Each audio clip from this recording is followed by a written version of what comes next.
పరాయి దేశంలో కష్టపడి ఎంతో కొంత సంపాదించి తిరిగొచ్చి సుఖపడదామనుకుని విదేశాలకు వెళ్లే వారి జీవనం అక్కడ మాత్రం దుర్భరంగా ఉంటోంది. పుట్టిన ఊరిని అయిన వాళ్లందరినీ వదిలేసి వెళ్లి పరాయి దేశంలో ఎంతో మంది కష్టపడుతున్నారు.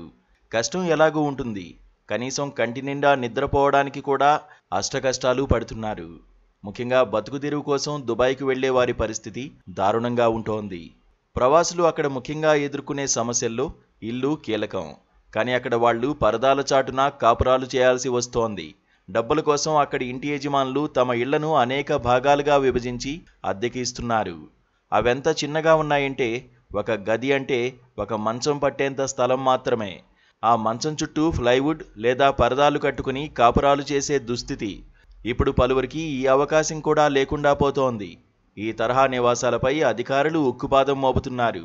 తనిఖీలు చేస్తూ యజమానులకు జరిమానాలు విధిస్తున్నారు. దీంతో ఇంతకాలం చవకగా లభించిన ఆశ్రయం ఇకపై దూరం కానుంది.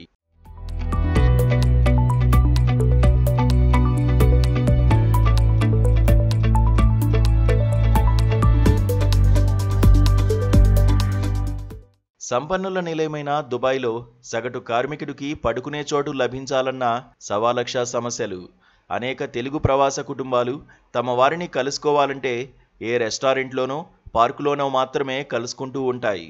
ఇళ్లకు అతిథులను ఆహ్వానించడానికి వెనుకాడుతారు. ఎందుకంటే కుర్చీ వేసుకోవడానికి కూడా స్థలం ఉండదు.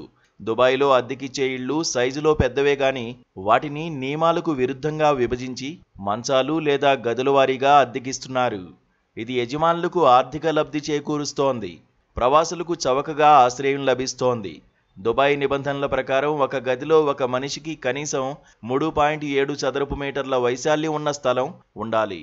కానీ ఆ సైజు లేదా దానికన్నా తక్కువ స్థలంలో ఒక జంట ఉంటోంది.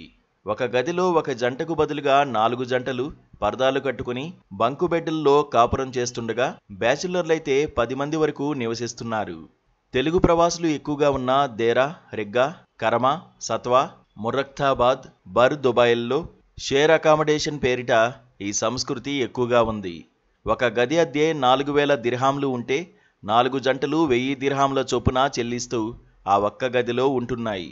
మంచం చుట్టూ పరదా లేదా ప్లైవుడ్తో తెరలాగా వేసుకుంటున్నారు.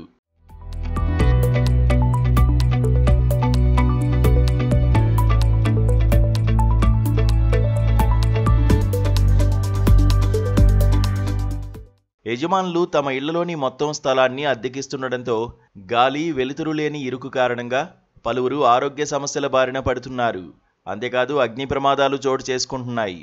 దుబాయ్లో జరుగుతున్న అగ్ని ప్రమాదాల్లో 74% పైగా ఈ తరహా ఇరుకు గదిలే కారణమని ఇటీవల ఓ అధికారిక నివేదిక వెల్లడించింది.